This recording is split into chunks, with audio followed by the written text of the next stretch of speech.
श्री स्वामी समर्थ. श्री स्वामी समर्थ अक्कलकोट या चॅनलवर तुमचे स्वागत आहे. स्वामी भक्तगण, वास्तविक काही करणे, आपण काही करतो आहोत किंवा आपल्याला काही करायचे आहे असे वाटणे हाच परमार्थ. देहाने मनाने एकसारखी चळवळ करायची आपल्याला सवय लागली आहे.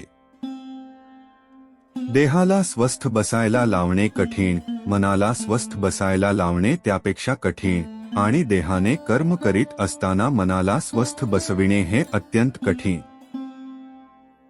मनाला खरे म्हणजे स्वास्थ्य हवे, पण ते मिळविण्याकरता साधन म्हणजे प्रयत्न करणे जरूर आहे.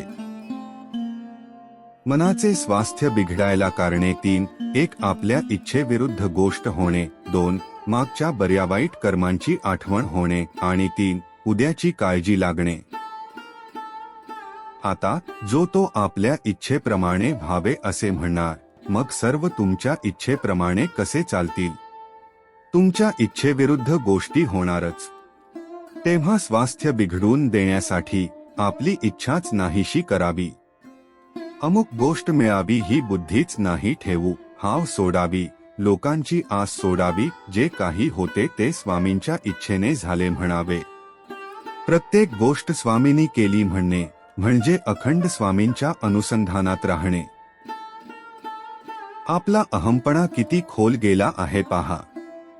समोर दिसत असलेल्या गोष्टीकडे बेमालून डोळेझाक करून आपण आपल्या दोषांचे खापर बिनदिक्कत दुसऱ्यावर फोडायला तयार होतो. अमक्या तमक्याच्या नादाने आपला मुलगा बिघडला असे आपण म्हणतो, कारण आपलाच मुलगा खराब आहे हे म्हणवत नाही. ते म्हणण्याची लाज वाटते म्हणून दुसऱ्याच्या मुलाला आपण वाईट म्हणतो. आपला मुलगा आपल्या डोळ्यादेखत संगतीच्या योगाने एवढा बिघडतो, तर मग संगतीचा परिणाम केवढा असला पाहिजे? संगतीचा परिणाम जर एवढा मोठा आहे, तर संतसंगतीत असताना आपल्यात सुधारणा का दिसू नये? संतसंगतीने मग आपण निश्चित सुधारायला पाहिजे. पण तसे तर दिसत नाही, मग नडते कुठे?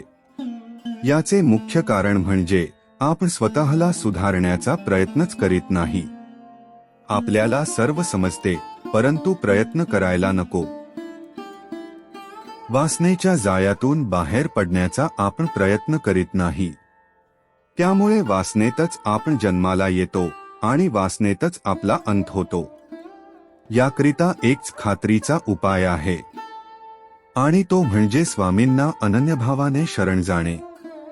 स्वामी, तुझ्या वाचून माझी यातून सुटका नाही. तू ठेवशील त्यात मी आनंद मानी. तुझे प्रेम मला लागू दे, असे कळकळीने स्वामींना सांगावे आणि सदैव त्याचे नाम हृदयात ठेवावे. तो उदार परमात्मा तुमच्यावर कृपा केल्याशिवाय राहणार नाही, याची खात्री बाळगा. स्वामी तुमच्या पाठीशी आहे. स्वामींची नित्यसेवा नियमित सर्वांनी करा. श्री स्वामी समर्थ. जय जय स्वामी समर्थ.